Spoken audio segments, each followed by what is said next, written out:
This episode is brought to you by Progressive Insurance. Do you ever think about switching insurance companies to see if you could save some cash? Progressive makes it easy. Just drop in some details about yourself and see if you're eligible to save money when you bundle your home and auto policies. The process only takes minutes, and it could mean hundreds more in your pocket. Visit Progressive.com after this episode to see if you could save. Progressive Casualty Insurance Company and Affiliates. Potential savings will vary. Not available in all states. Okay, welcome to Online Bullshit. Welcome our guest, Jason. I don't know if this makes any sense. Jason was here before to talk about Demi Lovato, and now we are here again today. Nathan, what's your question? Let's just get there. Okay, my question is, like, you live in LA, right? You're in the theater, not theater, like the industry, shall we say, right? He's in the industry. Yeah. In the industry. 2 questions. Like, does everybody look now in LA like they're from Night of the Living Dead? Because of Ozempic. No. Because of Right? Ozempic. No. Okay. It just, honestly, I think it was like the Grammys or the Golden Globes, some sort of like fashion spread. And like everybody looked like they were dead and everybody was naked. It was so weird. I was like, what is happening? It's very much like, it's very uncanny what people are looking like. You saw Chappell Roan with her dress connected to her nipples, didn't you? Well, I not only saw that, I saw a spread of several celebrities who look like fucking crazy. Mm-hmm. Like thin, Yeah, Ryan Seacrest looks buckle insane. fat, totally naked clothes. Yeah, the Osbournes. Yeah, Yes. well, plus I feel like ever since Bianca Censori did like her whole like naked thing, everybody wants to be like, you know, tits to the wind on the red carpet, right? I don't know, Right. because I think people feel bad for Bianca Censori, and they think that, well, now Kanye's back on meds. Did you know Kanye has apologized to the Jews? Yeah, because Kanye has an album coming out. But he took it back, didn't he? His apology? Didn't he take it back? I have no idea. He may have. He's erratic. Yeah, he could have. But What? anyways, I thought everyone just felt bad for his wife and was like, she's being talked into this dress. No, you know? It seems to me, whether or not they feel bad about it, it's become like a whole thing now to like be as naked as possible. And this all started happening after Bianca Censori did like her whole thing with like just basically being in sheer whatever. So Well, she went to a red carpet where she got kicked off because she was so naked. But it's like, don't be naked if you look like a skeleton. That's what I'm saying. Like everybody looks like, I don't know. It looks like everybody's become a vampire in Hollywood. So I was just wondering, A, is that something you've seen? Apparently not. No, not a ton. Okay. And then should I get lip filler? What do you think? Scrolling through my feed, all I see is bullshit. Fake news, clickbait, gotta sift through all of it. Oh, like share, retweet, trying to keep up with the trends, but it's all just a facade, man, it's all pretend. Online bullshit, that's all it is. You say you're living large, but I know it's just a myth. Online bullshit, can't you see? We're all caught up in the nonsense, it's time to break free. No. Unless Okay, you really all want right. to. Well, I kind of want my face to look like it has a couch in it. So, no, I'm kidding. I just want like a little bit more volume. But the thing is, I know I'll go lip blind and I will end up looking like I have throw pillows on my face. So thank you, Jason. You're welcome. You're welcome. I'm, not a plastic surgeon. I mean, nobody really is anymore. No. Jason is a comedian. No, I'm not. No. Jason does skits. That's what people who don't do comedy say.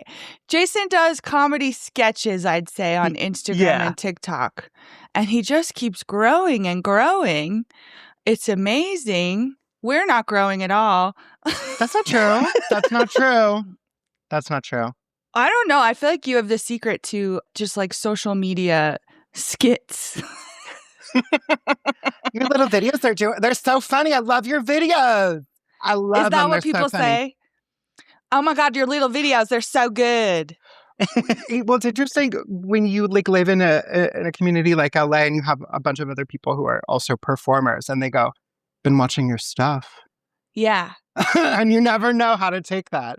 Yeah. I feel like in LA, it's always like they watch something, they're like, I would have gone a different way. Like everybody is always just like, I could have done that better. Great idea. I could have done it better. That's the whole And they have vibe I get notes about for LA. you or something? They're like, Yeah. this is how I No. would have done it. Okay. No, I don't get notes anymore. If any, no. I mean, we're at the age now. I mean, being in our 30s is definitely helpful. That because when you're in your 20s, everyone's like, "Oh my God, I would have done this and I would have done that." But now it's like there's so much room for everybody's bullshit that it's like, okay, you do your version. It doesn't matter. Yeah. But I do send videos out to friends and I go, "What do you think? Is this funny or is this anything?" Yeah. And then But yeah, no, I'm just an asshole on the internet, and then people like it, I guess. Oh, yeah. On Threads, you're usually just responding. You're a reply guy on Threads. Be like, yeah, me too.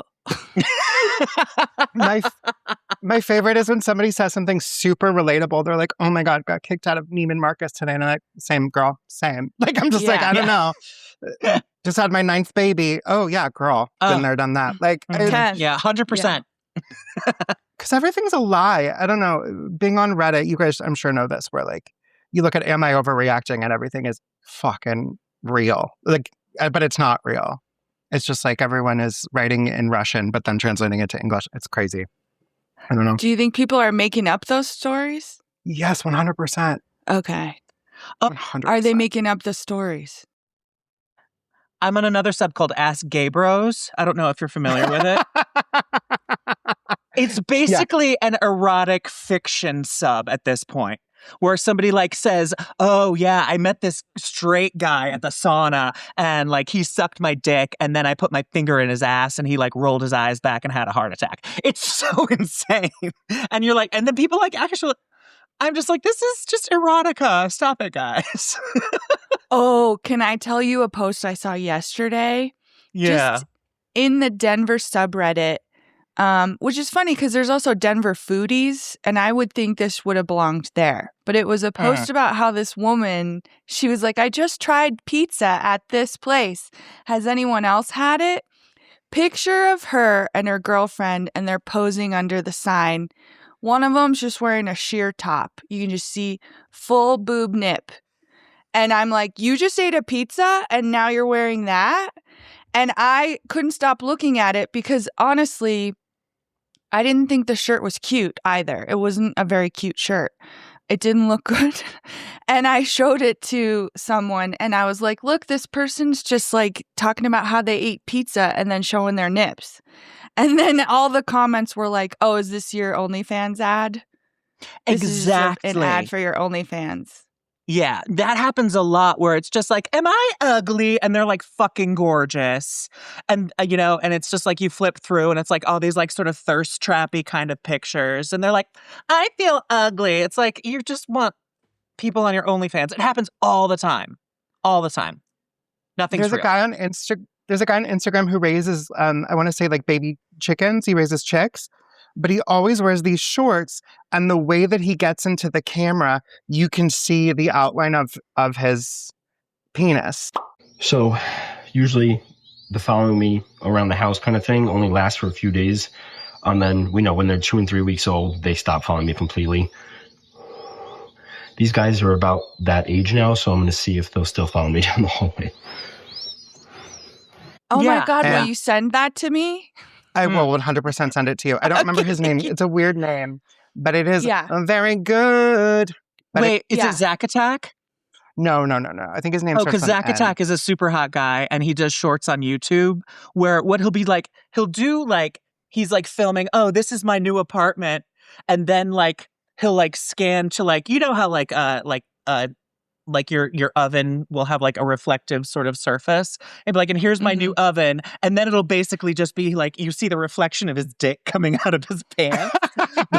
So it's his way of like doing like that kind of content, but being like, oh, I didn't know. Yeah.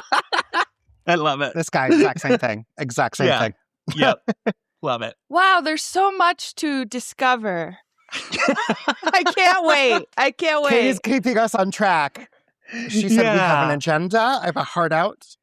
Well, so today, Jason said that he would come teach us about the Swiftologist, who I know as someone who's mostly on TikTok, would you say? And YouTube. Oh, he's definitely on YouTube because I looked him up for 5 minutes and he's got a ton of content. So he makes long form content as well. Mm-hmm. Oh, yeah. But like, first of all, I have to say, I gave this assignment to myself and I'm very upset. The life of a showgirl is almost here. And to be honest, I have to speak my truth and say, what is the rollout plan? What are we doing here? Taylor Nation, Taylor Swift. This is a bizarre and perplexing turn of events. The life of a showgirl is such a rich complex. Just from what Taylor described in the New Heights interview, it seems as though there are so many different avenues and access points that we could approach this from. The imagery has been so intriguing, and all we've gotten are outtakes from what looks like the same photo shoot over and over. And that's not exactly giving 1989 2.0. It's not giving Max Martin pop bulletproof album of the century. It seems as though, in general, we have been moving towards smaller and less ornate album rollouts. I mean, Sabrina's rollout for Man's Best Friend was suspiciously quiet. I suspect that has a lot to do with the fact that the cover was so poorly received. But with Taylor Swift really only having a month to promo the life of a showgirl, get those pre-orders in, et cetera, it seems as though there is a distinct lack of effort going into her communications about this album. Having Spotify and Taylor Nation do a countdown to get a GIF or to learn that there is a secret bonus track with a 2.5-minute behind-the-scenes video of what happened in creating the life of a showgirl, these aren't exactly world stop moments. And I mean, I trust and believe that the album is going to be a world stop moment, but this rollout is really giving half-baked. Having to spend any extended period, I told myself before before we started recording, I was like, I'm going to be nice. I'm going to try to be the best journalist that I can. I don't know. I spent, spending any amount of time with this person made me, I don't want to say homicidal, but like, yeah, was not a happy camper. Jason, in preparation for this, I watched him for 5 minutes and I wanted to shoot myself in the mouth. Honestly, he's really annoying. Yeah.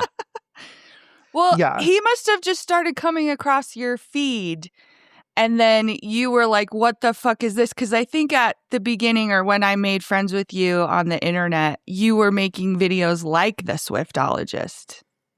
Yeah, I think I saw him respond to... Somebody had released a song, and I can't remember who released the song. And his only response was like, I don't know, guys. I'm bored. What the hell is going on with the Dua Lipa? We need to talk about the 2 songs that Dua Lipa has put out from her incoming new era. I was pretty excited when I saw she dyed her hair red. I was like, oh, we're entering into a new dimension. But I have to say that Houdini and Trading Season are really boring. I have not always been a Dua Lipa detractor, but I am certainly not her number one fan. And I would say that, you know, even when the Future nostalgia kind of fervor was really building up and everybody was talking about what an excellent record it was, and it truly was, to me, it felt kind of like a costume. Like, I don't really get a sense of stable self-identity or artistry from Dua Lipa. I think that she's just, you know, occasionally put in the right room and makes good creative decisions from time to time.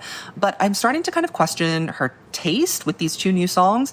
It's not that they're bad by any stretch of the imagination. It's just that they're not really sufficiently different from anything that she's done before. And they're also not that interesting. They're kind of bored. And visually, too, it's boring. It's boring. It's giving boring. And I was like, oh, this would be really funny if he was like reviewing Abbey Road by the Beatles. Like, I was like, in that headspace. That would. So I think I did a couple of videos like that, but I hadn't really spent a lot of time with his content. Now I should go back and revisit that idea because I think I took it down. But yeah, he sucks. Yeah.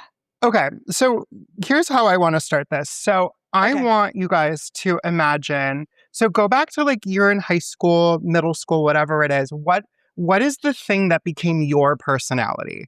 Because I know exactly who my person thing is. That became my personality. But what is your guys' like? Well, tell us yours. Mine was Wicked the Musical, and then slowly that turned into this singer named Shoshana Bean, and we'll get into her. Oh, yeah. Okay, cool. Obsessed with her. What was your? What about you, Nathan? Yeah.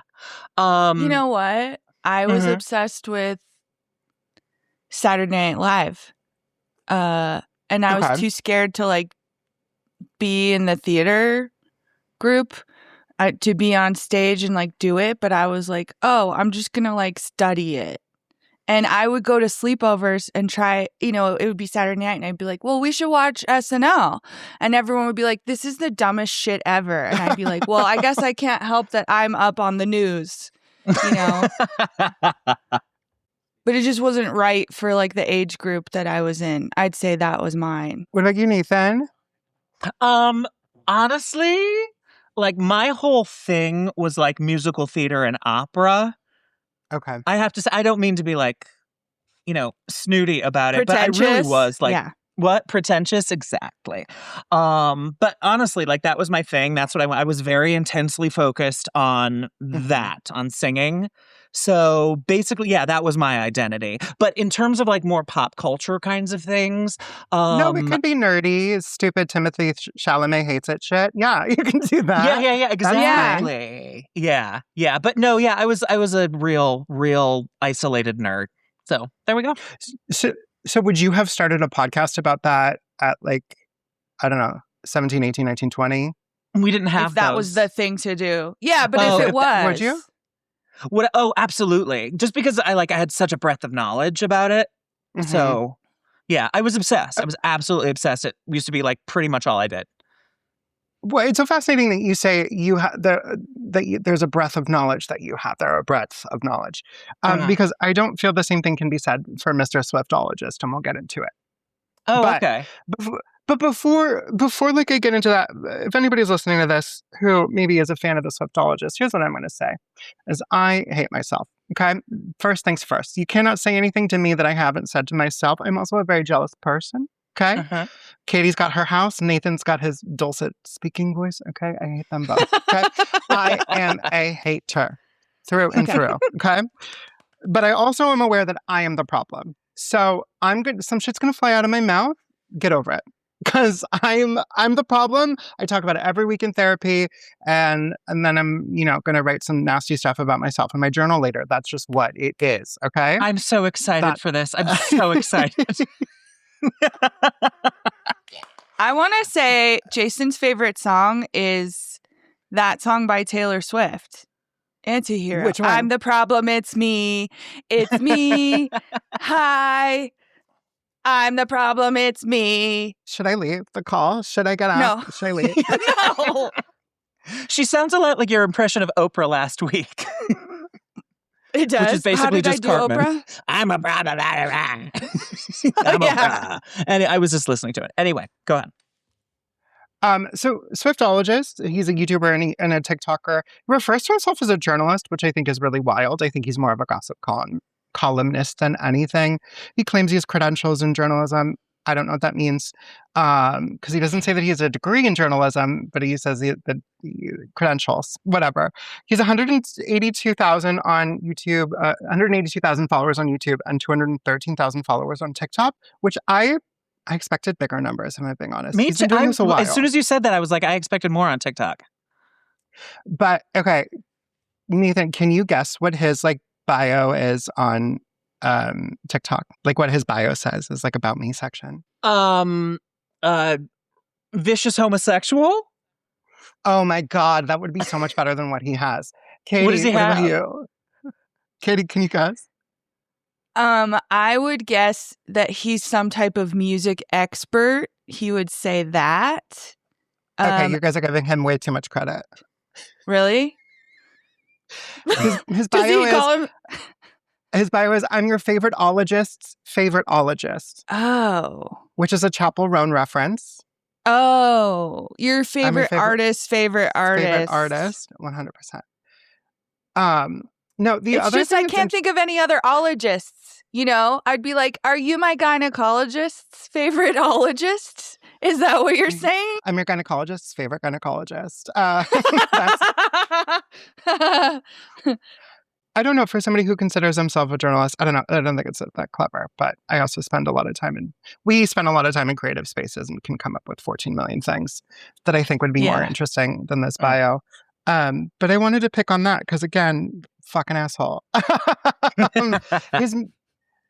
His most popular TikToks are actually not of his own kind of style of content. The first one is a video from the Eras tour, which is it's like a 1-minute clip of a song called Illicit Affair by Taylor Swift. And then the other one is a 5.3 million views on. The other one is him critiquing Wood. Oh, good. The song by Taylor Swift, where he is upset with references to Travis's penis. Great. So you wanted us to know that Travis has a big dick. At what cost? Your dignity? A spoiler that someone left on Patreon that I thought this can't be real. They said, what do you think about her using the word dickmatized? It has occurred to me that if there is a song that's going to have that word on it, it might be this one. Forgive me, it sounds cocky. Hypnotize me and open my eyes. Okay. The word dickmatized has been used in a Taylor Swift song. Yeah. Madeline and I were texting saying that can't be real. She would never do that. And we're here. Suddenly I feel like a fool in my headdress. Redwood tree, it ain't hard to see. His love was the key that opened my thighs. There are too many allusions to Travis's penis in that song. It's like one time would have been okay, but it's too many. It's corny. Like it's not clever, it's corny. Forgive me if it sounds cocky. He dickmatized me and opened my eyes. Redwood tree, it ain't hard to see. That is unforgivable to me. It's the redwood tree part that I'm like, okay, great. So you wanted us to know that Travis has a big dick. At what cost? Your dignity? This more egregious writing. I don't need to catch the bouquet to know a hard rock is on the way. Girl, get up. No. The curse on me was broken by your magic wand. This is dreadful. This is simply dreadful. New heights of manhood. I'm not cheering. What would you do if your online store converted 36% more shoppers? You could take 36% more vacation. Another pina colada? Yes, please. Open a new retail location with 36% more square feet. Fantastic. Hire 36% more help. You're hired and you're hired. Shopify has the world's best converting checkout, up to 36% better than other e-commerce platforms. What you do with those extra sales is up to you. Switch to Shopify today at shopify.com/listen and get a $1 trial. Shopify.com/listen. This episode is brought to you by Progressive Insurance. Do you ever think about switching insurance companies to see if you could save some cash? Progressive makes it easy. Just drop in some details about yourself and see if you're eligible to save money when you bundle your home and auto policies. The process only takes minutes, and it could mean hundreds more in your pocket. Visit Progressive.com after this episode to see if you could save. Progressive Casualty Insurance Company and Affiliates. Potential savings will vary. Not available in all states. I can't cheer for that. Which I do have to say about this video is he is explaining to people as if they couldn't figure it out on their own. He's like, do you guys get it? Yes. Do you guys get it? And that's so fucking funny to me. He's like, I got it, you guys. Yeah, it's not a very deep song that just makes a lot of innuendo or like, what do you call it when you make jokes about double entendre, I guess. Double entendre. Innuendo, double entendre. But also yeah. it's a hard penis. It's a hard rock. I got engaged to something hard. Nah. Literally, as soon as you guys said she did a song entitled Wood, I'm like, oh, she's talking about dicks. Yeah, I know, right? Yeah. I don't even have to hear it. I get it. She's talking about Travis Kelce's big, giant magnum. Which, if you have to write a song about how big it is, I don't think it's that big. No, I think she was do you think contractually obligated to write that song. Yeah. It was a part of I the prenup, really bet. do. Yeah. Yeah, I bet it was like, if we're going to make this thing work, if Travis is going to get something out of this, he gets to pick something. Travis, what would you like? He's like, I would like everyone to know that my penis is big and huge and makes you come. Yeah.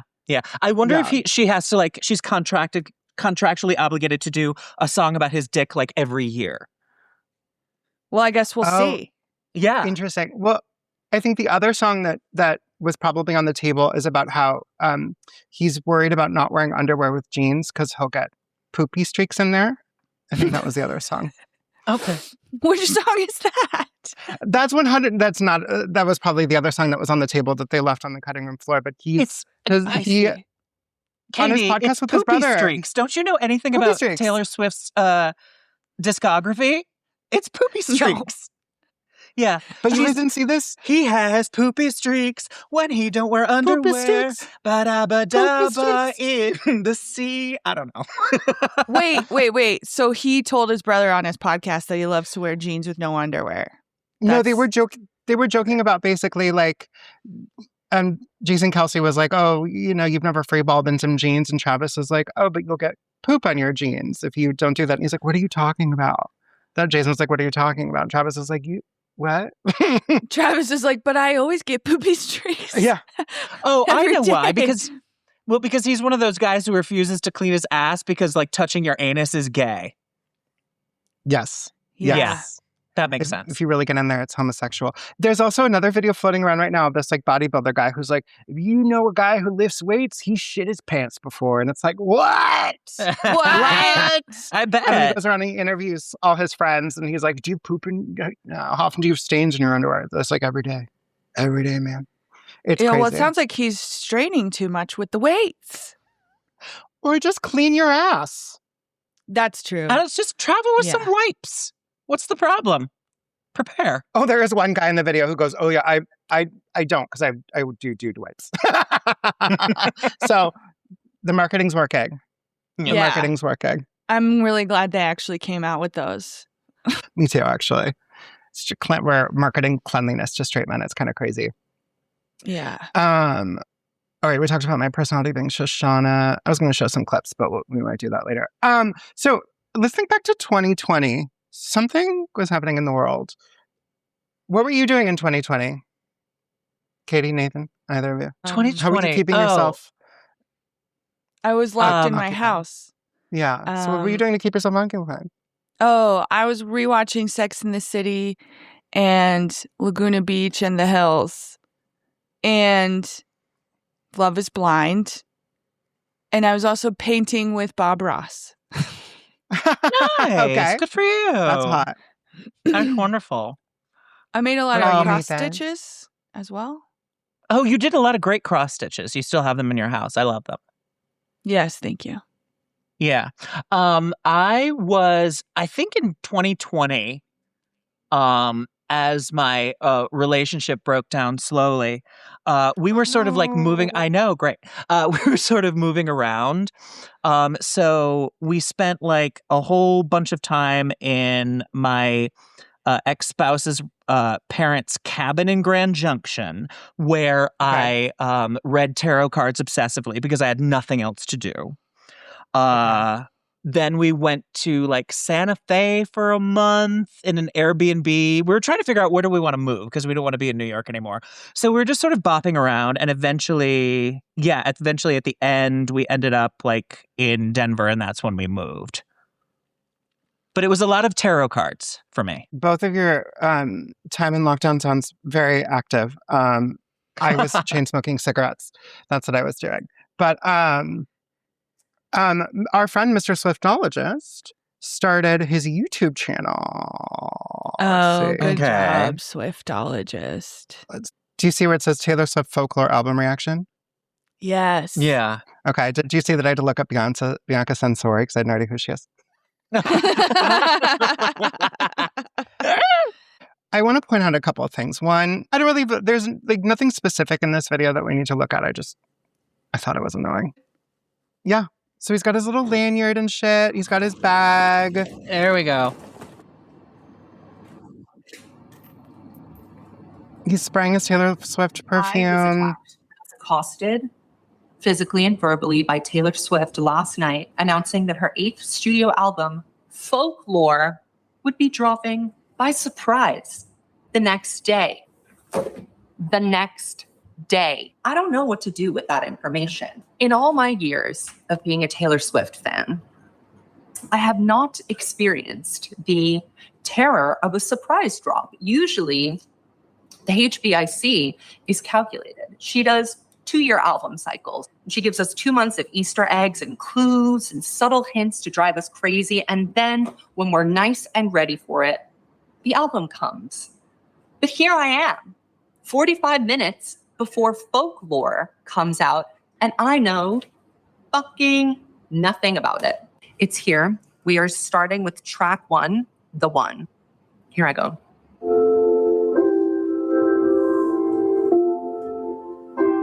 This is so funny because I would think this would get copyright claimed. Yeah. It might have. I'm doing good, I'm on some new shit. Oh, okay, so he's loving it? Yeah. So this happens for every track. We don't have to watch anymore. So this happens for every track where we're not going through 100%. Oh, get ready. He gets gayer. He made me so homophobic. It's not even funny. But oh, we got to talk about this. Yeah.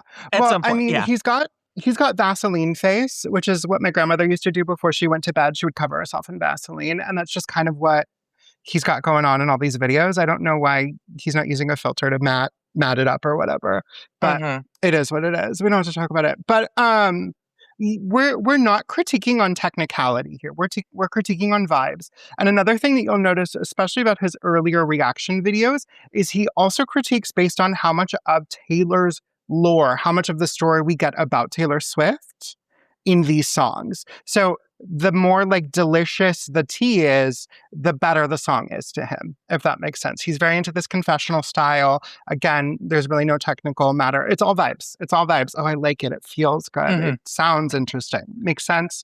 Yeah.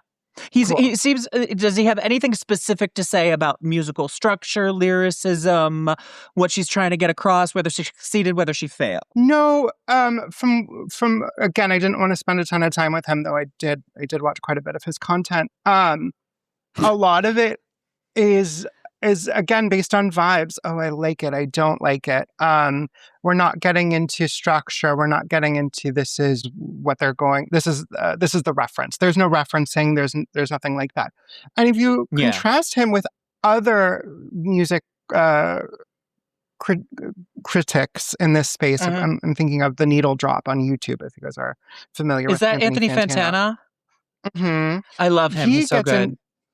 He's so great, and also I want him to hurt me. Do you know what I mean? I need to know. No, him. I get it. Totally. Yeah. Nathan gets it. But Fantano offers technical based stuff, right? He takes a look at a discography, and yeah, sometimes he's not immune from like making super bad takes sometimes, but like for the most part, you're getting at least a reason why he doesn't like it. You know? Yeah. He's not just going, I'm not into it. This is boring. That's not what's happening with Fantano. Yeah. So, and I was really pissed at Fantano recently for legitimizing this fucking creep, but we'll get there. Did he legitimize the Swiftologist? Is that what you're saying? Yeah, they were talking about the Kia Asylum, which is this idea that like certain pop stars are not allowed out to greater success for one reason or another. And I don't. Oh, that sounds interesting. It's stupid. It's just a TikTok thing. Oh, all right. I'll take your word for it and express no further interest because I'm lazy. No, you can be into it. I won't make fun of you too hard. So, okay. And also surprising that there's not a ton of information on this person. So I was able to find information on the Swiftologist from a website called cnalifestyle.channelnewsasia.com. Okay, Sounds so it's legit. it's for people who are trying to become nurses. I was just about to say. Yeah. Nurse's assistant, right? Yeah. Certified nursing assistant. Yeah, CNA lifestyle. This might make more sense in a minute because his name is Zachary Hurahan, and he was born in Singapore to Irish parents. Oh, okay. So we're dealing with Singapore, we're dealing with imperialism, all that fun stuff. He started on Tumblr, and he describes himself as micro-famous in like the Taylor Swift Tumblr era. So And he was doing that since he was a teen. So this is why I brought up like what was your personality when you were a teen? Because this was his personality when he was a teen. And then he decided to expand that empire. And he quit his job. He was able to quit his job in 2024 to make content online full time. He's got a podcast called Evolution of a Snake, which I have notes. Evolution of a what? I'm sorry. Of a snake. Of a snake. Oh, okay. Weird. Which is a reference to her Reputation era. Oh, okay. All right. Taylor Swift's Reputation era. He co-hosts that with somebody named Madeline Rubicam, who I did not look into at all. And I might have if I wasn't an actual journalist, but I'm not. So we're going to leave it there. I'm not. Well, I'm sorry. You were working with two serious journalists here, so you better step it the fuck up. Yeah, I know. Don't worry. I'm going to hurt myself later. So it's fine. Okay, the journal's going to hear all about it. No, they recently embarked on a tour together called the Snaras Tour, which is Snake and Eras. I don't listen to the podcast. So weird wordplay. Well, again, Taylor Swift, she's our English teacher. Oh, that's right. True. Yeah. I can't imagine. Listen, I've seen a podcast taping live or recording live before. I went to My Favorite Murder years ago. I can't imagine what they did for this one. It's just talking about Taylor Swift, I imagine, or pop. I don't know. It sounds boring to me. Truly, it does. So, is it weekly? Do you know that? Because I think that's also part of it. Is like, well, how do you have something to talk about every week, right? I imagine it's weekly. Evolution of a Snake. Yeah. Oh, there it is. And they have a website. I'm looking at it. Yeah. See, this is real journalism. Yeah. Okay. So their last episode was March 26. Before that was March 19. Yep. So it's every week explaining EOAS lore to the general public. Whatever EOAS is. Evolution of a Snake. Oh my God. Okay. So they're talking about their own lore. Okay. Got it. Yeah. Yeah. He's really hitched his brand to this Taylor Swift thing. And also, I guess, music and pop culture at large. Though it generally tends to, if Taylor's the sun, then everything kind of revolves around her. And that's kind of his litmus test for anything, which I'm going to say now, I'm not a big Taylor Swift fan. And so if that's where we're starting, this isn't the podcast for me. Do you know what I mean? Yeah. I'm not going to trust anybody's opinion on really anything if that's like what we're dealing with. Yeah. Can I say something I think about Taylor Swift that might be insulting to anybody who likes Taylor Swift? But like Gen X, we had Madonna, all right? A true cultural change agent. Millennials, you got boring old Taylor Swift, all right? And it says a lot about your generation. Just saying. Do you think yeah, I guess she is for millennials, isn't she? I'm always like, no, I'm too old for her. She's for Gen Z. You think, okay, well, Gen Z's fucking boring then. She wants to be for Gen Z and she's trying to move into the Gen Alpha space. That's with this latest stuff. Got it. Do you think? I had 100%. I hadn't thought about that at all, you know? Yeah. 100%. She wants to move into the Gen Alpha space. She's incredibly, what's the word? She's scared of these like newer artists that are coming up under her. Yeah. Like Olivia Rodrigo. Yeah, Olivia I'm sure Rodrigo. there's like even newer people, but yeah, Nathan, did you know that? I believe this is the story. Perhaps Jason can correct me. Olivia Rodrigo said that she was inspired by Taylor Swift for one of her songs. So Taylor Swift was like, oh, interesting, noted, took her to court and sued her for, using her work, even though it wasn't like a total ripoff of, if you ask me. Yeah. Katie's correct. Yeah. So basically, Olivia noted that there was a part in her song Deja Vu that she was like, oh, that part was inspired by Taylor Swift because in Cruel Summer, Taylor's like, da-da-da-da-da-da-da. So Olivia did the same thing in Deja Vu. Da-da-da-da-da-da. And it was enough of a reference that for whatever reason, Taylor Swift, Jack Antonoff, and St. Vincent, I forgot what her real name is, were awarded 50% of the royalties of the song, which, you know, considering Taylor Swift's history with the music industry and her thing about like owning your masters and all that kind of stuff, this is not a good outcome for her as an artist, as somebody who just released an album that was entirely referential and entirely interpolated. So also optically, it's like you're not like optically, especially nowadays, it's like, you know, how about women lift other women up as opposed to like, you know, trying to punch down on somebody who's like who just said you are my inspiration. Yeah. Fuck you. Yeah. Yeah. And Taylor used to just rail against people, be like, you're coming after me because I'm a woman. Poor me. I lift women up. No, you don't. You lift yourself up and that's it. Mm-hmm. Yeah, if she's threatened by you, you're fucked. And that's what happened with Olivia, and that really soured whatever relationship that they had. Which is funny because Olivia's first album is titled Sour. But Taylor is an interesting case study in aging in this industry and what it can do to women who are trying to stay relevant. You know, to go back and compare to Madonna, right? What were the things that Madonna did to try to stay relevant and to keep making art? As I really think she focused on the art, but I don't think that's what's happening with Taylor. No, not at all. No. And that's the difference I'm thinking of. It's like she was constantly reinventing herself in a really valid and like on the pulse way, at least for a long time. Yeah, which Taylor what is she doing? What is she doing to keep herself relevant? She's just dating Travis Kelce. It's like, there you go. It's all about just being famous. Yeah. And releasing a lot of variants and making a lot of money. Well, and Madonna went out of her way. I know that she did some vocal training and she, you know, worked in the interim. And I don't think the same can be said for Miss Swift. So it's bizarre to me that the litmus test is then Taylor and her. You know, I got so mad at myself the other day because I heard one of the songs from Life of a Showgirl and I was like, do I like it? It was the fucking Fate of Ophelia song. I was like, do I like this?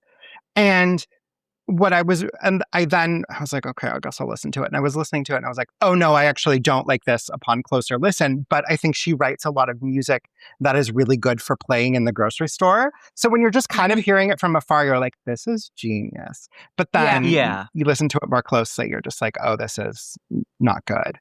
Yeah. And she sounds tired on the record. I don't know who let it go to press, but really? She sounds exhausted to me. And which makes sense. She was recording it on the Eras tour. And I believe the lore is that she now has a drinking problem. Yeah, of course. Yeah. Here's the thing. She's not getting fat. Why can't famous people who have drinking problems get fat? Right. So she's drunk and hungry. She's drunk and hungry. Yeah. And I want that to be my autobiography title. The Nathan Peterman story. Drunk and hungry. Perfect. Drunk and hungry. All right. It's a fun Drunk one. and hungry. All right. The Swiftologist tone is quite condescending, and I'm sure you guys can both attest to that. And he kind of comes off to me, okay, do you guys have that person in your family who has like really strong opinions about things, particularly like things that cost money, but they're also poor? Well, I am that person. I don't know. I had an aunt who was always like, oh, those shoes. And I'm just like, yeah, you're broke. I don't know. You shouldn't be talking about how much. That's what it kind of gives to me. It's like they have they don't have a leg to stand on, but they're talking in that way. I thought it was an apt analogy. Like he has, I'm still trying to make it make sense to me. Yeah. He's critical of music, but he can't make music or something like that. Yeah, there's that. Yeah. Or, no, Katie, I mean, there is something to be said for like those who can't do critique. Yeah. Though unless you've demonstrated that you have some sort of knowledge or ability in that arena, I'm not going to take you seriously. And like, he seems to have no technical musical knowledge. Yeah. All he talked about was vibes. Yeah. It's all vibes.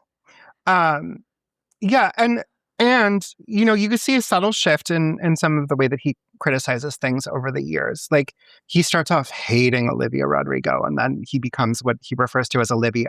Shocking, I know, that he would have hated Olivia Rodrigo at the beginning.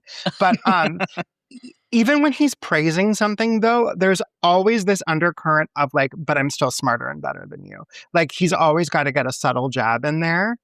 Mm-hmm. And so, like, maybe he'll lull you in with this, like, oh, we're having fun. We're sharing secrets. Like, we're going to gossip. But you know you can't trust him to hold on to those secrets later. That's kind of the vibe and the tone I get from him. Very much the gay kids I would have bullied in high school. Really? As another gay. Oh, yeah. Oh, yeah. There was a hierarchy of homosexuals in high school. And yeah. I think we had one gay kid. I'm sorry That's to hear sad. that. I know. Yeah. I'm trying to think of who else might have been gay, and I'm like, I don't know. But a hierarchy, now that sounds more fun. Yeah, I've never heard of a hierarchy. I mean, you're younger than I am, and I know things changed from when I was in high school. So, did you have a gay-straight alliance or something? Oh, we didn't go. No, we didn't go to that. Yeah. No, but you had one, which is... We had one, but it was all the straight girls that went there. Like, we're friends. Ally. Oh. Yeah. Allies. It was all the straight girls who were like, I have no female friends, so I'm going to be friends with gay men. Well, what it also turned into was like the girls who now are non-binary were like going to that club. Yes. Yeah. It was a space for those non-binary girls. Yeah. Well, it seems to me like there's a high chance of Mr. Zachary Hourihane, that's his name, becoming enemies with Miss Madeline Rubicam, who is his podcast partner. Why? What do you think? I don't know, because he just seems like an asshole and he makes enemies. I don't know. Yeah. Am I wrong? Yeah. I like this. Truth be told, I've not really seen them interact, so I don't know. She seems like a piece of work too. Okay. Yeah. So, yeah. I just don't like them. I don't know. It might be a toxic folie à deux where they just like feed into each other's evil. And I think that's what it is. And you know, growing up, I had to really work to get my opinions heard and all that kind of stuff. So I really feel like I've gotten to a place where it's like, unless I have a very strong reason for it, I'm not going to say it. And like, I don't think that's happening on the Snares tour. I don't know. I don't know. Right. I don't because speculation's fun, but at a certain point, it's like you're just saying shit to say shit. What were you gonna say, Kate? Because I think I've seen. Am I right in that he has become really actually critical of Taylor Swift, or no? The video I saw, which was one of his most recent ones, he was listening to, it was a reaction video where he was listening to Fate of Ophelia, the song, and he didn't like it. So it seems more recently he's become more critical. There's some things he's criticized her for. I believe the emissions from her jet, I think, is one of them. And I do believe he's one of those who's like, you know, billionaires are bad, and that includes Taylor Swift. I do believe that he does say things like that. Though I don't know if it's genuine or more that like she's not friends with him still. Yes. Like, I don't know. Does she acknowledge some of her like favorite fans? Do you know? Yes, she does. She does. And she used to more. I don't know if she does anymore, but she used to. She used to invite them over for like listening parties, and she'd bake them cookies and bread. Yeah. That's what she used to do. They would play with her cats, and things have changed, I believe. I think she had to move. And well, she's a married lady now. She doesn't have time for all that. She's got a home to create and babies to have. Well, allegedly that's been put on hold. Yeah, she's just engaged. And I saw a headline that she's like, planning my wedding is really hard. And then other people being like, she's really controlling. Oh, okay. Because I'm like, just outsource that shit, girl. You have billions of dollars. I think she's too worried about how it looks or something. You're probably right. Yeah, seems so. Well, she doesn't have taste to begin with, so it'll be interesting to see what ends up happening. It's going to be like a hodgepodge of like Pottery Barn and The Gap. Yeah. And for a while, I It's think going to she be was beige. All of it's going to be beige. she was just going on interviews around the album coming out and saying, "You're invited to my wedding. Would you like to come? You're invited. Everyone's invited." And so, like, then when you invite that many people, you got a lot of shit to curate, girl. I think she's just going to film it. I think that's what's going to happen, and it's going to be a documentary. Like a fucking Yeah, royal probably. wedding. Yeah. Yeah. All right. I love those two grifters, though. The royal wedding people. Oh my God. Obsessed. Kind of me too. Harry and Meghan. Because we're gay. Oh, I know. She's such a grifter. No, I just love her ability to take money and then churn nothing out in return. I love it. Oh, It's no, amazing. She's brilliant. She's brilliant at it. Yeah. What would you do if your online store converted 36% more shoppers? You could take 36% more vacation, Another pina colada? Yes, please. open a new retail location with 36% more square feet, Fantastic. hire 36% more help. You're hired and you're hired. Shopify has the world's best converting checkout, up to 36% better than other e-commerce platforms. What you do with those extra sales is up to you. Switch to Shopify today at shopify.com/listen and get a $1 trial. Shopify.com/listen. This episode brought to you by Progressive Insurance. Do you ever find yourself playing the budgeting game? Shifting a little money here, a little there, and hoping it all works out? Well, with the Name Your Price tool from Progressive, you can get a better budgeter and potentially lower your insurance bill too. You tell Progressive what you want to pay for car insurance, and they'll help find you options within your budget. Try it today at Progressive.com. Progressive Casualty Insurance Company and Affiliates. Price and coverage match limited by state law. Not available in all states. Yeah. Well, the people just keep giving her money. It's crazy.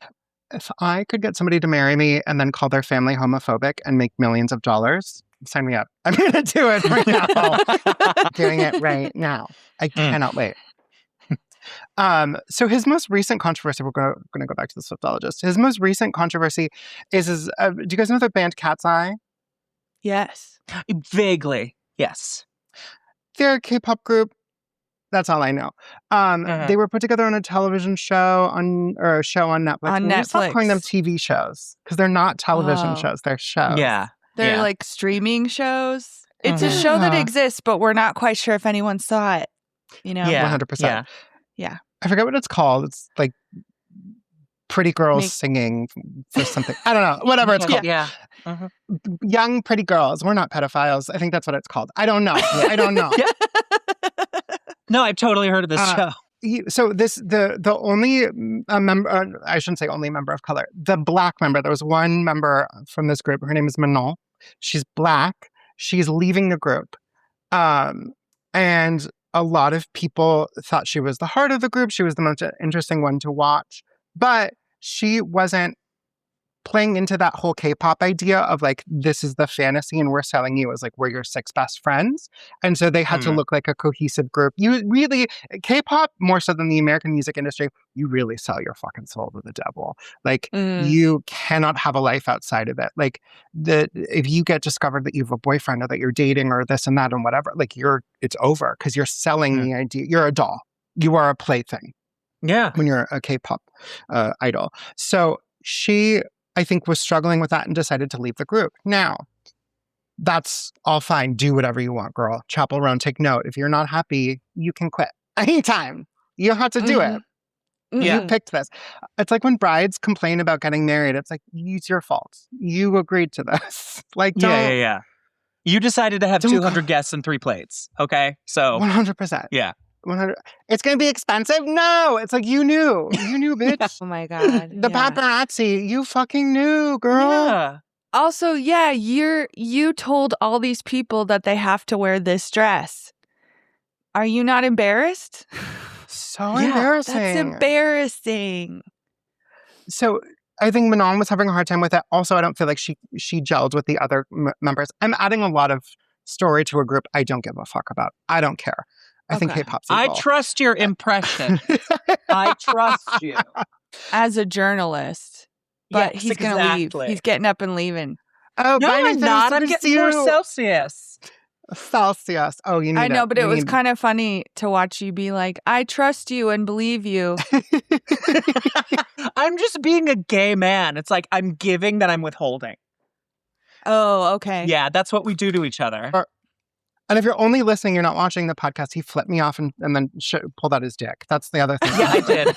and then I shit right on my computer. Well, yes. And we saw the stains. We saw the underwear stains. There you go, Travis.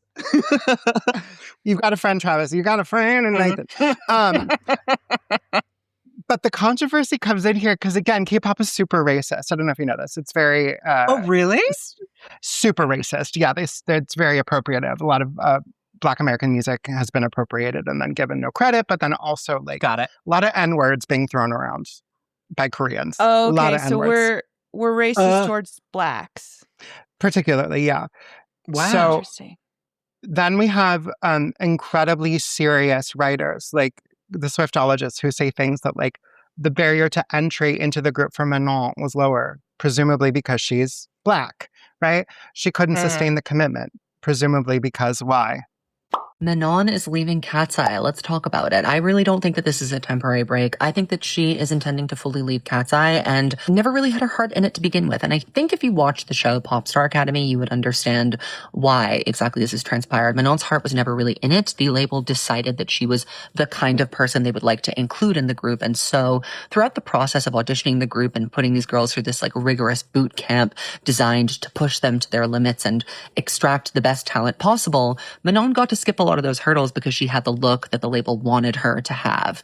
Therefore, her bar to entry was lower than that of the other girls. That's not to say that Manon isn't talented or that she wasn't a star and key member of Cat's Eye. She definitely was. She is and was the face of the group. However, I don't think that it's surprising to anyone, again, who watched the show, that she is not capable of sustaining the kind of commitment that a group like Cat's Eye demands. But in this video, it says that she was probably pre-chosen to be part of this group as if some sort of like plant situation. So we're insinuating a lot of things about the only Black member of this K-pop group that like, yeah, that she because was like, she's Black, basically lazy. Yeah, basically. Yeah. Or it seems like, is he mad at her for leaving the group? So now he's making up a bunch of shit, and it's like we're all mad that she's leaving or something. I don't know. I don't know a ton about the Cat's Eye supporters. I don't think it's a Harry Styles, or excuse me, a Zayn Malik situation. I don't think that's what's happening at all. I think it's just like, oh yeah, she can't sustain because she's lazy. And whether it's a microaggression, I don't think it's a macroaggression. I don't think he's saying that like it's because she's Black. I want to retract that. But I do think that these labels could be seen as insinuating that it's because she's Black. Do you know what? Well, has he offered any evidence for his speculations that it's because she's lazy and she can't take it? The show, like if you watch the show, is what he was. If you watch the show, so I think it's a lot of again vibes. It feels like. And there was another racist one recently, and he also said similar things about Normani. So I do think it's a track record for him to sort of say these things about particularly Black women. Yeah. Okay. And I do think remembering that he was born and raised in Singapore is important. I was just gonna say, I was just thinking the I same wonder thing. Yeah. if the culture is different there. Yeah. Well, yeah. I do, as not a member of an Asian community, I do believe there is. They are having an issue with racism, and I know in particular with K-pop. I can point to that specifically. I don't want to actually paint with a broad brush. Yeah. So I'm going to retract that statement as well. Well, Right? they're throwing around the N-word everywhere. It's like, guys, have some like sense of what that means to the American audience that you're selling to. Like, I realize you don't have the cultural history of that word in Korea, but it doesn't mean you can throw it around willy-nilly. It's like, for the you got to know who audience, you're... Yeah, it's fucked. Yeah. 100%, completely agree. So there are shades of that to his commentary, right? Where it's like, is this racist? It could be, and definitely in a community that is already brimming with a certain amount of racism, to add these comments on top of that is like, it's not cool. I also feel like he's contrarian just for the sake of being contrarian.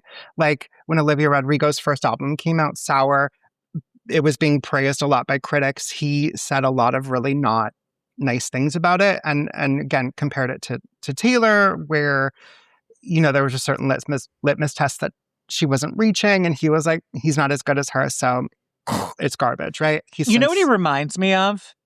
Just in my brief exposure to him, he's one of those like cunty gay guys at the bar who has like a lot of beta cunty gay guys around him. And they just ruin the experience for everybody by just negging everything that's not them. I mean, it's like so obvious and real to me. Yeah. Yeah. Which, like, what a fun evening. Like, that's so fun to be like, oh. Yeah, like, it's great to go to a... I'm going to shit all over Yeah. Yeah. That is a cultural issue that we have as gay men. Yeah. It's also a very entertainment industry thing to be like, oh, you like that show? My friend is on that show. Or, oh, I have this kind of, connection to somebody famous. It's very much that vibe where I'm like, I'm important because of my weird connection. Katie, you look so concerned. Well, I mean, I do it all the time. If anybody I know in like comedy world in New York is on something, I'm like, I almost open a door on Ellie Kemper's face, And that's true. Did you almost punch her in the face with the door? No. It was at the Pit. It was at a big party at the Pit. And it's like, I was just like, I think I was closing the door, like to like one of the fire escape balconies, and she was coming out. And so I almost slammed her in her beautiful face with the door. But then she was like, it's okay. She was so sweet. Anyway. So we like her. We like her. Yep. I was about to make a joke that like, oh, she probably deserved it. What was that? Okay. She probably deserved it. As I was going to make that joke, but then you said she was nice. No, so. she's sweet. Yeah. So am I the asshole? Yes, I'm the asshole. Yes, you are. I got into a fighting match.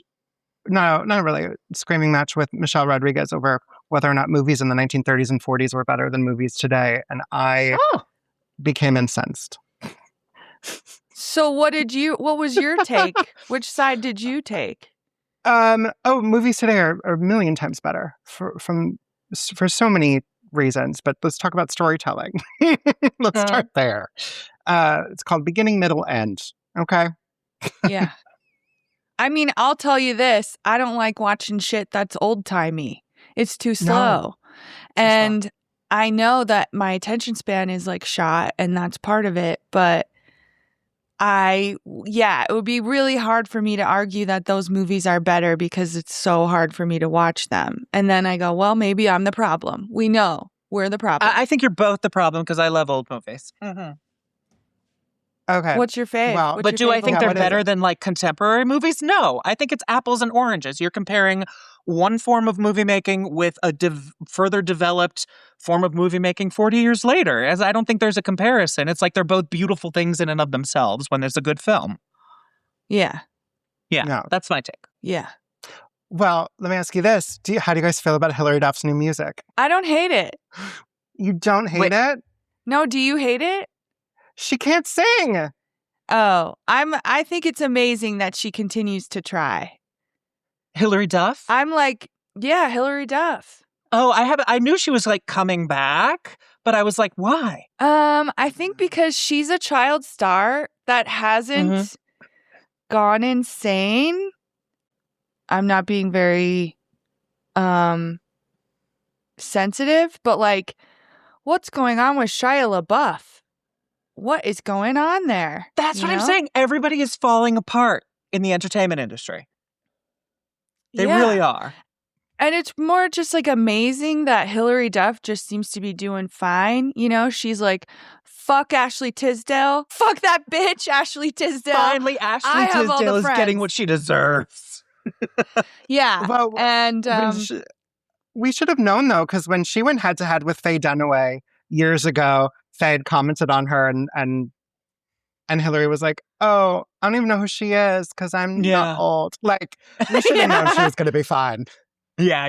That's so true. Seriously. Well, I I don't know. I think I'm just like, we're so happy to see somebody not spiral. And you know what? It could still be in the cards for Hillary. And it seems like she hired someone to help her write songs that have, you know, like they're actually about something. Like she realizes all her old songs are just about like, so yesterday. Yeah. And they're not about anything. And now she's like, I think I'm going to write songs about something. Well, it's her husband. Her husband's, I used to be a fan of his. He is an incredibly capable producer and he was a pretty good singer. So I just want to know what those conversations are like, where she's like singing something poorly. Yeah. And he's just like, babe, you sound so good. Like, I want to know. Yeah. I just want to be a fly on the wall for that. You sound so good, babe. Jason, do you know which husband it was, if it's the current one or the last one, where there's pictures of him proposing to her on a balcony and then she gives him a blowjob? Do you know about that? That's hysterical. I'm betting it's the first one. I think it was, the last one. If you propose marriage to Hillary Duff, she'll go down on you. Yeah, as a gay man, I think I'd go down on you for a lot of things. If you bought me a candy bar, I think I'd be happy about that. Yeah, there's just a picture where then I think he like points at the photographer like, hey, I think someone's taking a picture. And she's like, oh no. And it's just a really funny series of pictures. I gotta see this. Oh my God. I'll put it. I'll send put it to me later. Yeah. I can't wait. He calls Addison Rae the best new artist and says that she should have won over Olivia Dean. That was another like semi-controversy when Olivia Dean won this year because he was like, no, she only got it because she's a DEI hire is basically his Oh my God. Okay. Well, I want to say Olivia Dean does seem incredibly talented, and I do enjoy her music. And I also like Addison Rae, but I'm not going to sit here and say Addison Rae is an amazing singer that should be winning a bunch of Grammys, right? No. And he likes to legitimize an artist based on their popularity. So initially, you know, he wasn't a big fan of Sabrina because Sabrina Carpenter. Sorry. I keep using these like their first names because this is the space that I've been inhabiting is like they refer to them. He constantly refers to Taylor Swift as Taylor. He's like, Taylor, as if they like just got off the phone. It is obnoxious. So yeah, but he also legitimizes artists based on their popularity. Sabrina Carpenter, Billie Eilish, all those fun ones. Yeah. So he used to not like Sabrina. Correct. But she's popular now. So okay. It just seems like he kind of like hates immediately, then gets on the bandwagon, and then when the backlash starts, he's like all in on the backlash. Like he doesn't actually have an opinion. He's just following the flow, you know, with, like you said, Taylor as, you know, the terra firma. Yes, 100%. And I think that's the issue of hitching yourself to somebody else's wagon in that way, because now everything has to be related to her. And so his review of Life of a Showgirl was not exactly positive, but I don't think it was a pan in the way that like he might have been if it was a different artist. So yes, like I said, his idea of artistry is tied to success. So what I mean is that he defines what a first single should be from an album cycle. And again, we're talking about this in terms of Taylor Swift, who has eras, which is diabolical, but it is what it is. So the idea of a first single is first you have to introduce complexity by advancing a narrative. Then you introduce that era, and there must be some sort of cultural impact, which that is such a loaded definition of what a first single should be, because I thought a first single was just the first song that comes off the record or comes off the album. But no, it's got to do all these things and set up all these things, which is just, I don't know. It doesn't. It's got to be a good fucking song. That's all. It's got to be something that people want to dance to and play and love. It doesn't. Why does there need to be all this lore around everything? Can't just somebody be an artist, make a good thing, and like, hey, that's great. Here's money. Easy peasy. That's the way it used to be. I think because of Taylor Swift. I think because I know you're right. Yeah. Yeah, that she's established with her stupid backstories. Yeah, no, true. But like the confessional style is something that he really looks for when it comes to like an artist. Yeah. Well, because are you trying to like look at your notes and talk at the same time? Well, do you have any questions so far? Let me know if I'm missing anything out. Do you have any questions about this? You've listened to our show, right? You know it's not smooth. No, I know. Truly, yeah. I feel like I came into the Demi episode just like a whirling dervish, and I was like, let's talk shit. And then afterwards, I was like, I don't know if that felt so good. So now I'm trying to be a little bit smarter about the way that I approach the criticism. Well, I'm enjoying both versions. So, okay, good. Wonderful. And I was going to say, like, how old is he? He just seems, it 29. seems to me that almost all of his experience of music now revolves around Taylor Swift, right? Mm-hmm. So he's like, of course, if one would like to have a popular song or album, it needs to contain these things. And it's like all from the Swift school of music. And that's just not it doesn't acknowledge the past and like music history or anything like that. Yeah, you need a breadth. Yeah. Yeah. Well, and it's ironic because his two favorite Taylor albums, I believe, well, at least one of them I do think is Folklore. And I think Folklore and Evermore worked so nicely because there was no pressure. I think we were all in the pandemic. She was bored. She wrote a bunch of music that she just like wanted to write. Do you know what I mean? And so now with the pressure of like, she's got to follow up those two albums with, you know, I almost called it Snakes on a Plane. What was it called? Life of a Showgirl. Would buy that song immediately if she wrote it. She felt that she had to follow it up in that way, especially after the Eras tour, and it became about popularity, like his thing is, right? And as opposed to about the art. I don't know. We're getting in the weeds there, but yeah, I think those are his two favorite albums, which ironically are the ones that like aren't about being popular. They're about just making stuff. Yeah.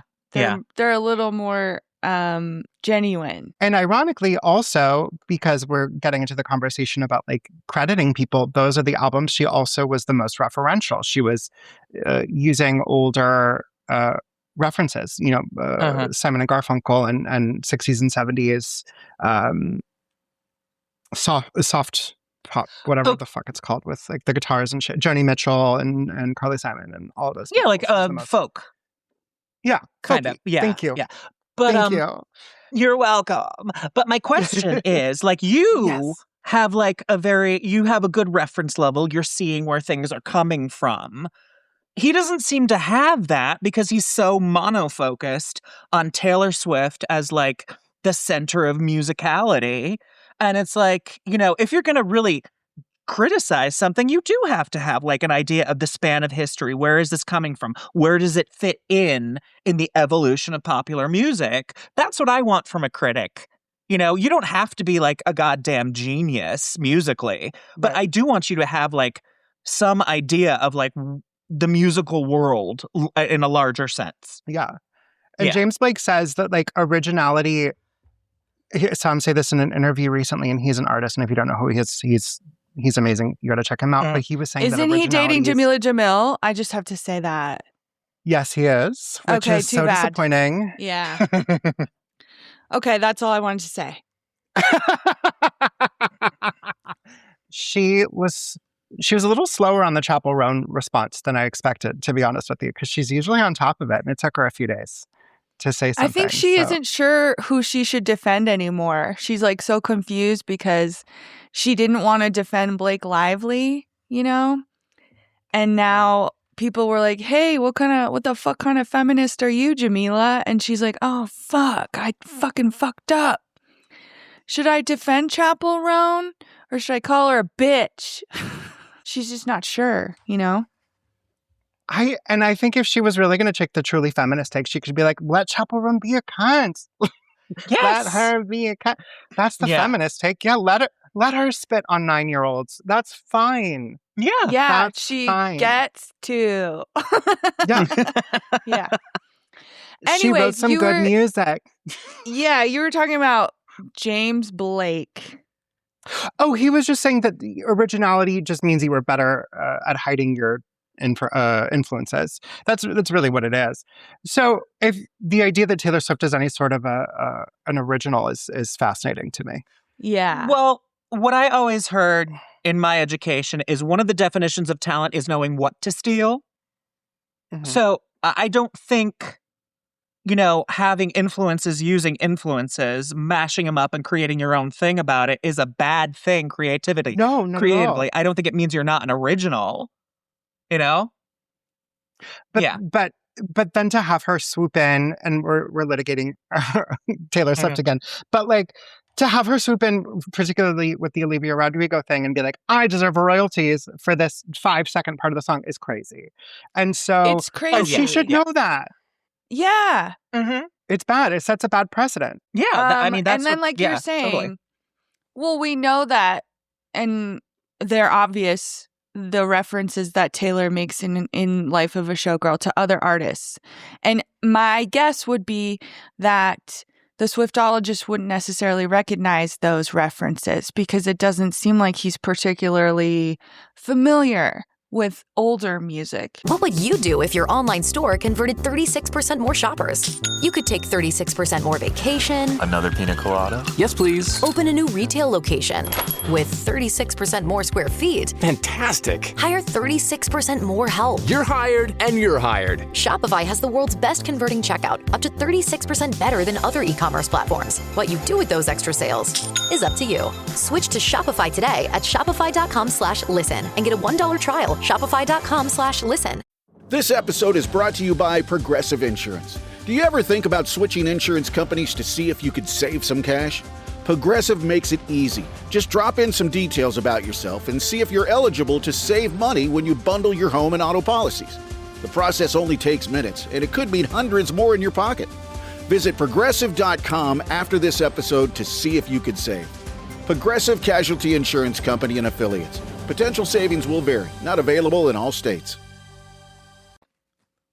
Yeah, to be fair to him, I did not listen to any of his criticism of Life of a Showgirl because I don't want to spend any time with that music by any stretch of the imagination. Outside of that one time when I was like, do I like Fate of Ophelia? But no. Yeah. And I think I briefly tried to learn some of the lyrics to Wood because I was doing a Ilaria Baldwin thing. But Yes. Yes. and I think it was ahead of the curve, but it is what it is. I mean, you can imagine, okay, so she's got Ashley Leakin. I don't know who this is. Oh, is that the girl who is the Taylor Swift impersonator? Ashley. Oh, she probably guys- is. Yeah. Have you heard of this chick? Yeah. Yeah, she looks Yes. disturbingly like her. She looks disturbingly like Taylor Swift, and she kind of did that thing that girl, referencing specifics. That's what we do in improv. We do specifics, okay? But there was another impersonator, an Ariana Grande impersonator, who would like paint herself to look like Ariana Grande. And so I think it was a similar situation with Ashley. I think Taylor was a little bit more litigious than Ariana was with Ashley because Ashley's gotten kind of quiet, especially recently. But obviously he hates her, which I think the Swiftologist hates her, which I think is so funny because he's kind of doing the same thing. Yeah. Yeah. He hates himself. Yeah. So he hates Ashley. He obviously hates Scooter Braun. That's another TikTok that he made where he's like, fuck Scooter Braun. And that whole situation's fascinating to me because it's very clear that like her father knew what was going on and a lot of this was orchestrated. Yeah. So, and she also, sorry, a point I want to make to all Swifties, because I know they're all going to be listening, is that like Taylor fucked herself over when it came to the Masters. Taylor's the reason that you guys are getting all these variants because she devalued her own old Masters to the point where she now feels like she overpaid for them. So now she wants to make that money back by selling you all these variants over and over and over and over and over again. Yeah. Is that because of doing Taylor's versions? 100%. Yeah. That's why she didn't finish them. Yeah, she made this whole point to make her own versions. Then we saw that she was like, oh, you guys, I finally actually just bought my masters. And I think that was weird. Like, I didn't know how to feel about that. I mean, girl, I don't care about you, Taylor Swift. But I saw a bunch of people's takes being like, don't you feel scammed because now you bought Taylor's album twice? And now it doesn't even matter. Like, she's not going to be pushing out the Taylor's versions anymore because we all knew that they were rushed. They were not as good. And so JoJo did something in 2017, 2018. She released re-recordings of her first 2 albums that like were gone. And it was because she couldn't get them back from her record label Blackground, which was Aaliyah's record label. So JoJo had to re-record them, and they had to re-record them from like CDs that they had laying around. They're like, what do we do here and how do we do that there? JoJo was also older. She was singing differently at that time. She updated some of the lyrics. I didn't feel like I was buying something terrible in that case. Like I was like, oh, this is a cute thing to do because you're being fucked over by this label who won't release your old music. And so she did it. She updated. Sorry. No, it's just a little too late. Yes. Yeah. Leave right now. I was like, I knew you weren't talking about JoJo's Siwa, so I'm good. Did I tell you? I have a couple singing teachers. One of my singing teachers wrote a song with JoJo Siwa, the really popular one. No. From like when she was like 11. Yeah. Probably the boomerang one. Yeah. I'm gonna come back like a boomerang. Oh, so cute. 100%. 100%. He still makes money on it, bitch. I love it. Every time I go, he's got the platinum record on his wall, and I go, fucking asshole. Take that shit down. I love that she has a boyfriend now. It's my favorite thing. JoJo Siwa. She's straight girl. She's straight now. Well, you know what? You can be whatever. You can be whatever you want to be. You can be whatever you want to be. Okay, can I talk about a couple things that I found really fascinating through this whole process? So there is actually, and I'm going to send it and we can watch a little bit of it, but at first I'm going to send you this video. So they do a analysis of Taylor Swift's vocals. So Swiftologist has this friend come on named Sherry Ruimin, who is a singer, I am told. And they kind of watch some clips of Taylor Swift, and then they go good or bad, or she's singing like this or she's singing like that. If you knew me then, you believe me now. You turned my whole life upside down. Took the old and he made it new. It's what the mercy of God can do. Now I'm alive to tell the story, how I've overcome by His goodness and mercy and the power of the blood. Now I'm so glad that my freedom wasn't based on what I've done. By His goodness and mercy and the power of the blood. Yeah. Mwah. It's Love hard it. not to just talk about the content because it's so religious. But okay, what do we think? Inoffensive singer. She's couple of perfectly things fine. She's fine. Yeah. She's not one of the Filipinas. Do you know what I mean? But like, she's doing great. Yeah. Oh, yeah. There's some amazing Filipino singers. It's like a big thing. Oh, okay. Oh, I had Filipino no culture. idea. Me neither. Yeah. Cool. Karaoke's like their baseball. Oh, totally. They love it. They kill They people love over karaoke. it. Yeah. Yeah, 100%. It's a thing. Yeah. Some of the best singers are Filipinos. But so yeah, she's got the Oh, I did a production of Rent when I was in college. And the girl who played Mimi had the H's in there when she would do her riffs and runs.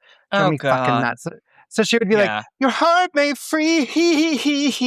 And it would drove me. So bad. It's so bad for you. Oh, it's the worst thing you can do. Really? Yeah, it's really bad. Wow. Yeah. It just drives. Because you're just forcing air through your throat. It's not good. Yeah.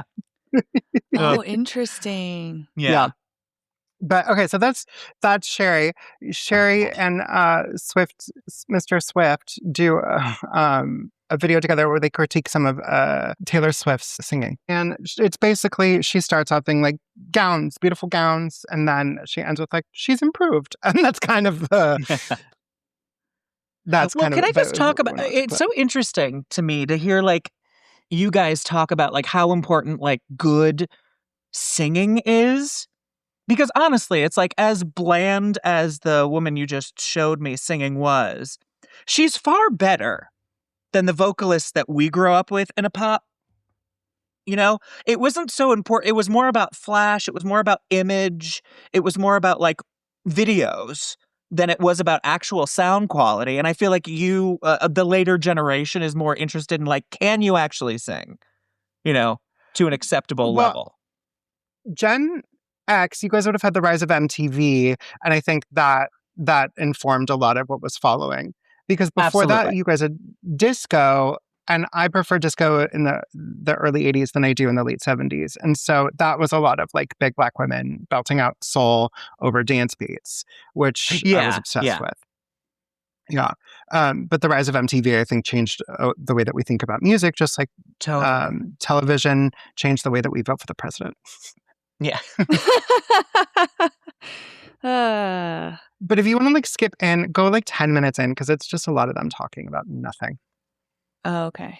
Long form, 40 fucking minutes. They're going to listen. Yeah. 40 fucking minutes. For what?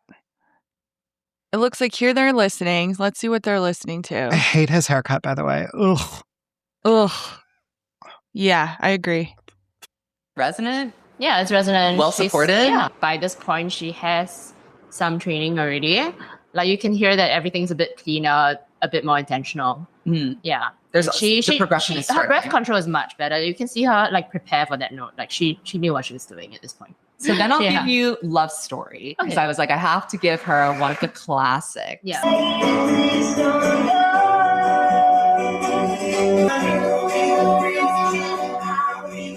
He is vibing. Look at him. Her backup was much better. She fired the ones previously for sure. She knew. She knew. Well, also, I think when you aren't the strongest singer to begin with, your backup becomes your backup a lot has more to be important. strong. Yeah, and there are definitely more backup singers now. I can hear them, which helps. She also at this point started singing with a guy. She had a guy as her backup singer, and I feel that like would make sense because she was so bright. It really helped kind of give a depth to her. Technically, you don't want it to be muddy, right? Like you don't want all the voices to be in the same register in the same place, because then there's nothing at the bottom. So it's good to have like different. That's why there's 3-part harmony. There's different kinds of harmonic arrangements, vocal arrangements. Yeah, so it's really good that she has like a guy, I guess. And now I think about one guy or one guy specifically. It's her guitarist. His name's Paul. Can I ask a question? Are they talking about a live performance or a recording? Live a recording. Oh, sorry. I'm live. Is it live? Mm-hmm. Okay, that's fine. I just wanted to make sure, like, because if they're talking about a recording, this is completely useless commentary. Though they do in some of the performances she puts out, Sherry will go like, "Oh, clearly the audio's been tampered with. Like clearly it's been well, fixed the audio in post." has to be tampered with. Like nowadays, you have to auto-tune everything because the instrumentation is so in the center of the pitch now. Because it's electronic, like, and the human voice naturally just like sort of wavers in pitch and you don't really notice it. But against instruments that are dead center, you absolutely have to like at least auto-tune a voice. So yeah, it's going to be that way. Jason, do you ever watch The Masked Singer? No. and it's mostly because I hate Jenny McCarthy. Oh, I know. Oh God, she's awful. I ran out of stuff to watch one night and I had a friend over and I was like, we should just watch this silly show. And I hadn't watched it in a few years, but I can tell that they're really auto-tuning everyone now, which I think just lets them let more people on the show. I mean, a show like this that they're putting out, I don't know if it's 3 or more seasons a year.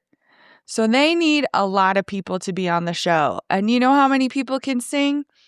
Not that many. You know, so they're auto-tuning people so that they sound kind of okay, but it's getting to be like we're listening to a robot voice. Yeah. Anyways, but that's my story. But also, they had a few singers on there where I was like, I'd know that voice anywhere. And they'd be like, is it Beyonce? I'd be like, no, clearly that's not Beyonce. No, it's not Beyonce. I'd love to see Beyonce take off like the big, like... It's like, it's me, Beyonce. They would never. I That'd be swear I heard one awesome. of them one time be like, is that Whitney Houston? Like, no, she's dead, guys. She's been dead. Oh, dear Lord. Absolute Well, morons. Ken Jeong is just, I mean, that's his thing now where he'll be like, I know who it is. It's Matthew McConaughey. And the other judges will be like, it's not Matthew McConaughey. Even though I then love Ken Jeong. a few people later, they'll just be like, I bet it's Oscar-winning person Emma Stone. And it's like, no, it's no one who's won an Oscar. Okay? No one who's won an Oscar is coming on this show. But Did you read the bios? Did you hear what they said? Ken? Like, they literally give you all the hints. They're like, don't have a vagina. And he's like, well, clearly it's Adele. Like, it's like, what are you talking about? Can I tell you, though, this season, We don't know that Billy Adele Ray has a Cyrus, vagina. That's true. I've seen it. I've seen that vagina. Billy Ray Cyrus was on this season, though. Why? And I know he's not anything, but it still was surprising to me. That's a big name. Though he did do the Hannah Montana special. So I think he's hurting for money. I think so, too. Yeah, that achy breaky heart royalties are just not coming in the way they used to. Well, especially now that we know that he's MAGA. Yeah, exactly. Like his last good thing still... that he did was Old Town Road with what's his face. And then he's like, I can go full racist now.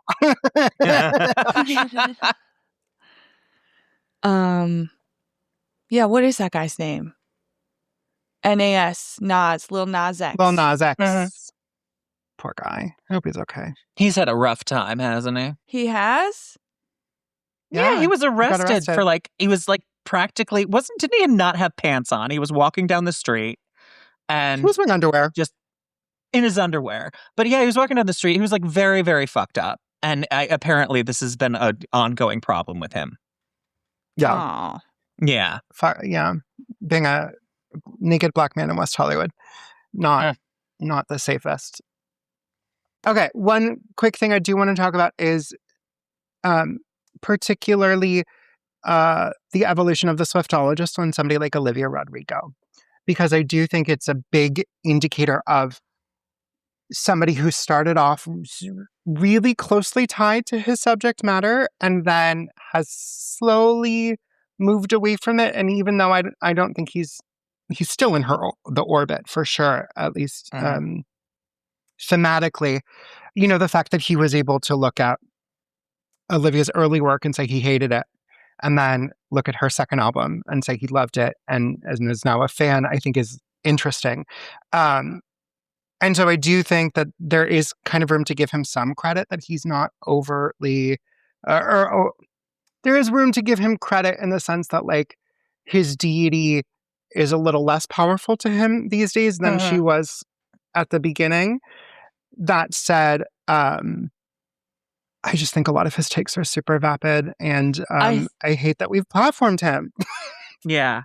Well, no, I bet the question, though, is, has he gone away from his, Swift worship because now that he has a channel, he's understanding what gets clicks?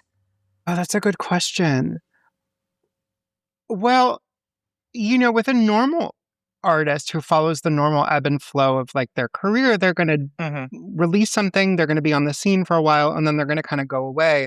And he talks about how for Swift, at least lately, she has been in the public eye a lot, so he hasn't really had to look for content elsewhere. But then, he does talk about that, that's kind of the bummer of tying yourself to one particular thing, is that you got to kind of find other content. So yeah, I do think part of the commentary stuff, the pop commentary stuff, comes from that.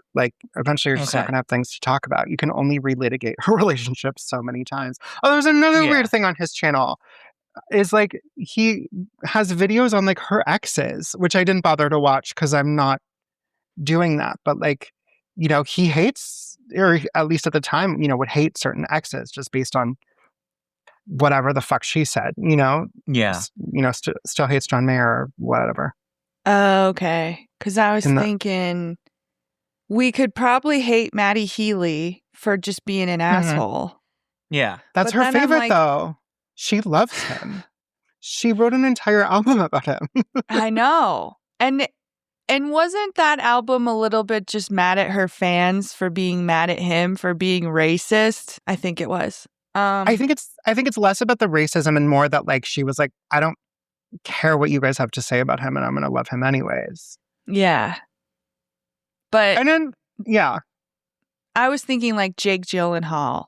We really have no reason to think that he was a huge dick to her.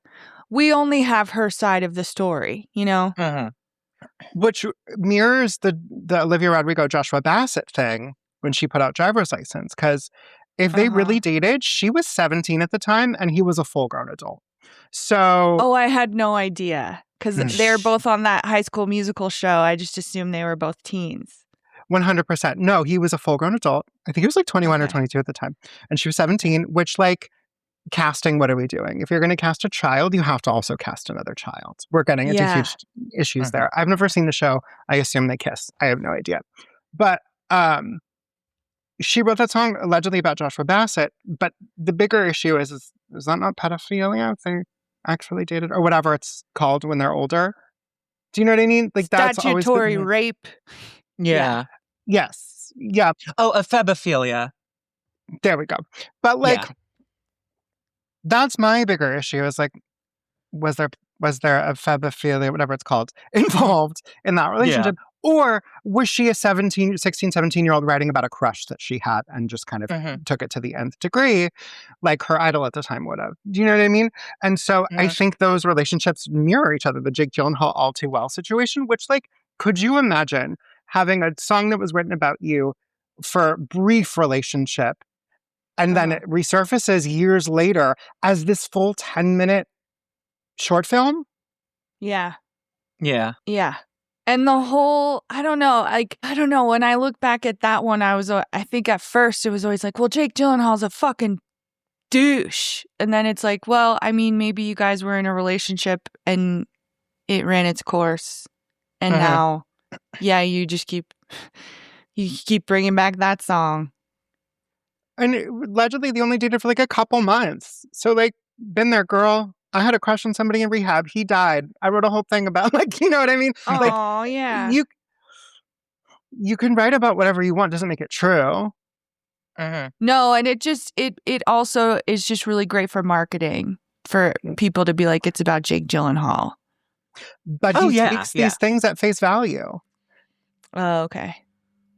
So I don't think we're dealing with the smartest in this. And then I had seen in the news, the Swiftologist has a word for gaylers, right? People who think that she's gay. Tell us, Mama. Didn't he tell them to kill themselves? Oh, you mean advice? He has advice for them. Yeah. Yeah, the Swiftologist has a message for gaylor conspiracy theorists. Well, which adds to his internalized homophobia, right? Because that's really I really do feel it. Is that what it is? Strong with that I one. don't know. 100%. Yeah, so the interviewer says, what do you have to say to the gaylor conspiracists now? And he says, kill yourselves. Oh, and the interviewer says, well said. I didn't think we were telling anyone to kill themselves anymore. Apparently you are in Singapore. Well, this is the thing. If he grew up in Singapore, I feel, and this is pure speculation, but he seems like a kid who was very, very isolated. You know, your basic, like, gay fanboy who, like, glommed on to this one subject in order, and, like, that becomes, like, the filter through which he sees the entire world because he's not really getting influences outside. You know, well, and I really get, this is a vibe. I really get a vibe of isolation with this guy. Okay. Yeah. What about Addison Rae? Oh, well, no, you can't forget about Addison Rae. She's the best. That's his other influence. That's his other fave. That's his other fave. Okay. But if that's all he's listening to. Right. And yet he feels compelled to put himself out as a musical expert of some kind. That's what I find most offensive about him. Yeah. He can tell gaylors to kill themselves all he wants.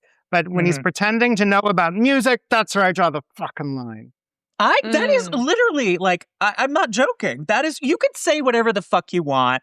Let the world come down on you. But if you say you have expertise in something and it's not something you can actually chew on that is based on like, factual perceptions based on historical context, get off the internet.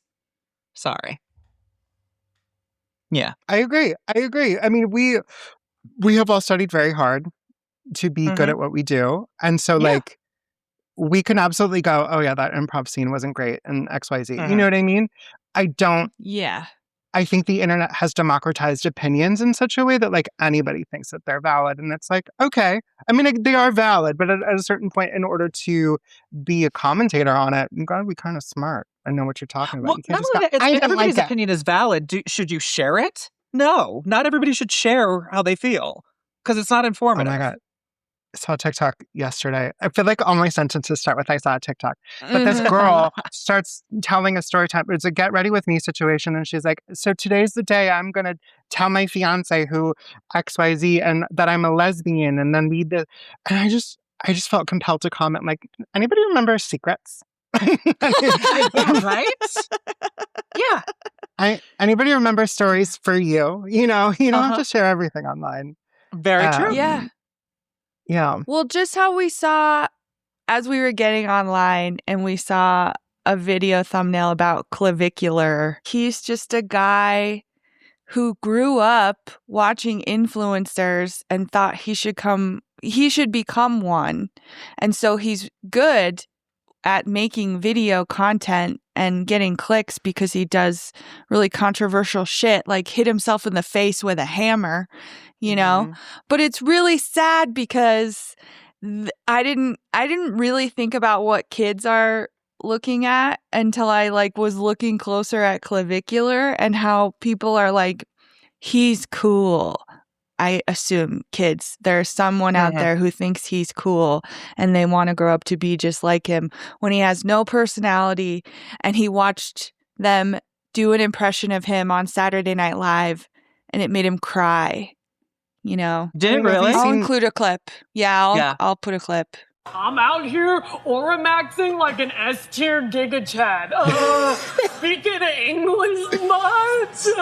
Dude, fucking millennials are such fucking retards because they have no culture of their own, really. Millennials are so fucking gay. Let me explain Max for you, dork. Are you kidding me? This is the worst thing I've ever seen. Check me out, bro! A blood pressure cup hates to see me coming. My blood pressure is too low, arguably. You're literally not even that much bigger than What am I even watching, dude? Well, no, I just posted his most recent mugshot on a Reddit sub called Wybrows because he's got, honestly, his eyebrows are like Spock. They just go straight across. And, nobody likes him. Nobody likes him. Anyway, that's all I had to say.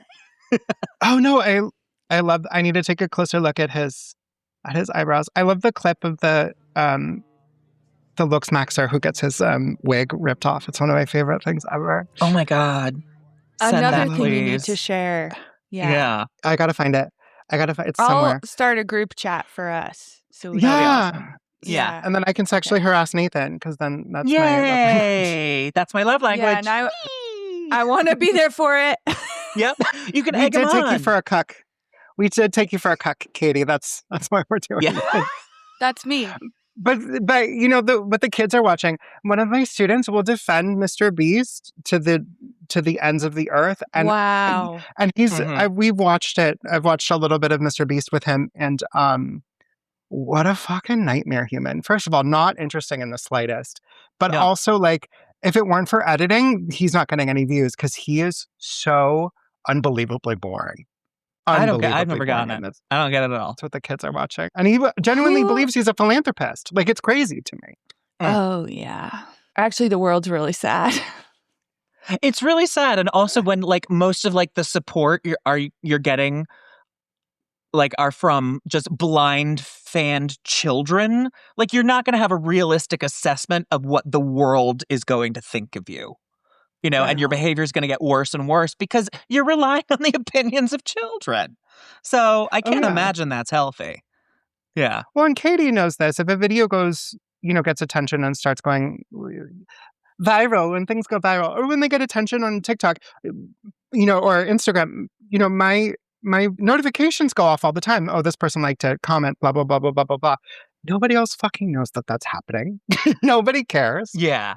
Yeah. Nobody cares. And so, but it is easy to be like, I've made it, you guys. Like, it is very easy. Oh, yeah. You're in like a bubble of fame that is so tiny and you don't realize it, Yeah.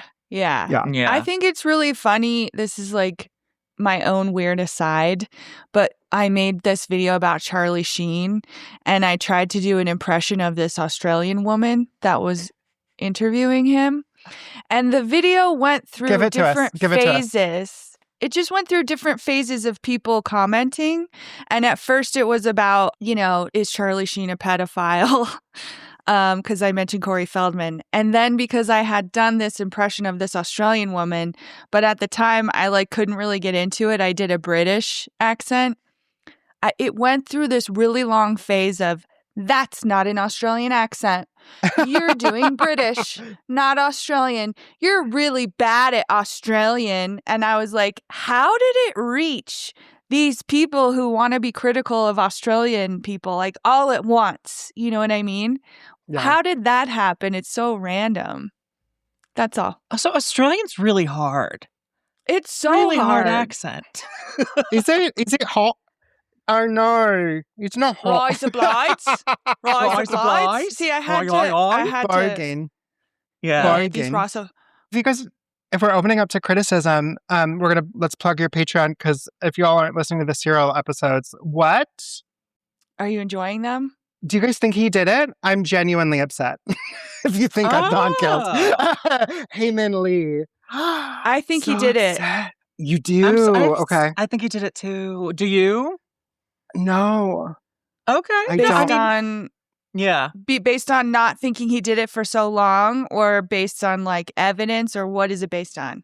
Okay. I listened to Serial. I was obsessed with it when it first came out. And I listened through, I want to say 3 or 4 times, because I was just like, I do agree. There's stuff missing in the story that I was like, there's this part missing. There's that part missing. And so when Rabia Chaudhry and, I forgot what the other 2 names are, put out Undisclosed, which you want to talk about not being able to tell a story, those 3. But there was 147 million episodes, and they were just relitigating there was a letter that was in the mailbox, and they just, and I'm just like, we don't need to know. We don't need to know. Yeah. Kill your darlings, my friend. Kill your darlings. Yeah, that's what all those exploratory podcasts become. They just become so granular on things that don't fucking matter, because they need content. And then eventually they got to the point where they're like, and we've exhausted all evidence and we've relitigated everything, and they ran out of things to talk about, which is Swiftologists take note.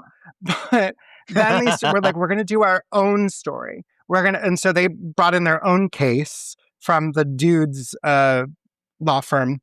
Is it Bob Ruff or something? No, it's not Bob Ruff. Okay. No, he's younger. I forget which law school he teaches at, but it was one of them. Colin Miller. Colin Miller. Yes. What was the girl's name?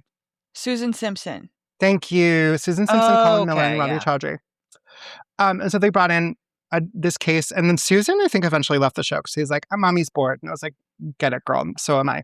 But they tried to do their own story, and it just didn't work out. And it's like, yeah, there's a reason Serial got so much attention. But I think that there was I forget if Serial goes into this or if it was Undisclosed, but there was a killer in the area at the time. Oh, okay. I think I did hear about that vaguely too.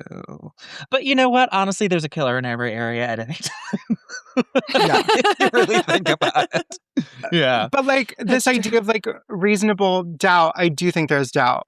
But do we know if he did it? Obviously not. Mm-hmm. Yeah. I just think contextually at the time there was a lot of anti-Muslim rhetoric happening in the country, and then to have 9/11 on the heels of this murder to then keep him there is fascinating. Yeah. from a sociological I agree. standpoint. But you guys think he did it? That breaks my heart. I want it to be you know what it not makes him. me want to ask you, Jason? Yeah. Do you want to listen to an episode of Serial with us? Oh my God, yes. Yes. Yes. That would be I would love awesome. that. I love That'd that be so idea. fun. Yeah. What would you like to say, I guess, to close out about the Swiftologist? Yeah. Anything?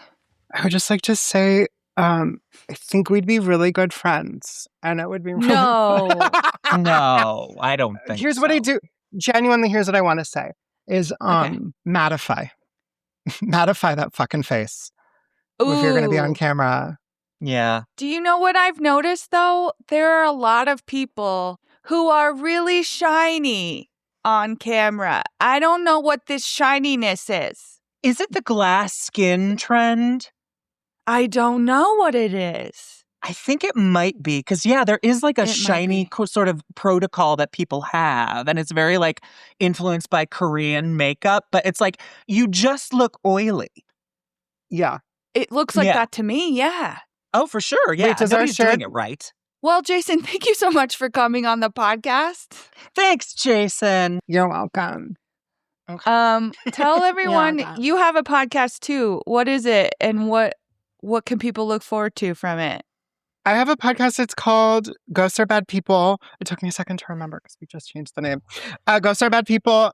It's an improv podcast. We take ghost stories and then we improvise around those ghost Oh my stories. God, that's I know, so it's- embarrassing. You guys have to come on. I know it's so embarrassing. It's so embarrassing. Yeah. It's so embarrassing. We've been on a slight hiatus because my co-host just had a baby and then coordinating schedule sucks. That's But, so embarrassing. It's so... Ew. My friend who just had her second baby will be like, oh my God, I'm so tired. I'll be like, that's your fault. I don't know what to tell you. Yeah. Full-time working mom. That's your fault. But yeah, and then you can also check me out on Instagram and TikTok at Basin Jornstein. I'm really fucking annoying. So good luck with that. Yeah. Okay, well, And that's my annoying laugh. you can follow us too on Instagram. And sub to the At online- Patreon. And subscribe to the Patreon where we're talking about Serial, and we're going to invite Jason to come listen, especially because he doesn't think Adnan did it. So we're gonna I can't fight wait. so hard. I love it. I just know I would have had a crush on him too. That's my big thing. I know I would have been into it. With his cow eyes? This big cow eyes. I love a cow eye. Yeah. Yeah. And he was Yeah. muscular. All right. Bye, everybody. Bye, everybody.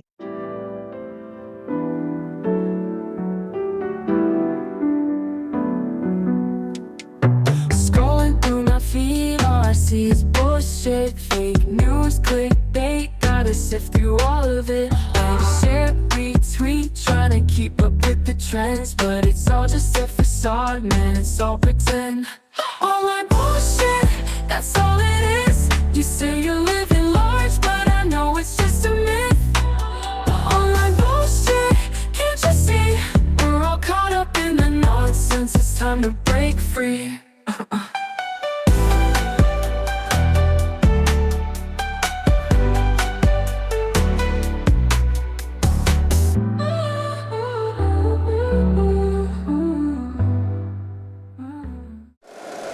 If you like the show, please take a moment to rate, review, and subscribe. It really does help the show to grow. Thank you for listening.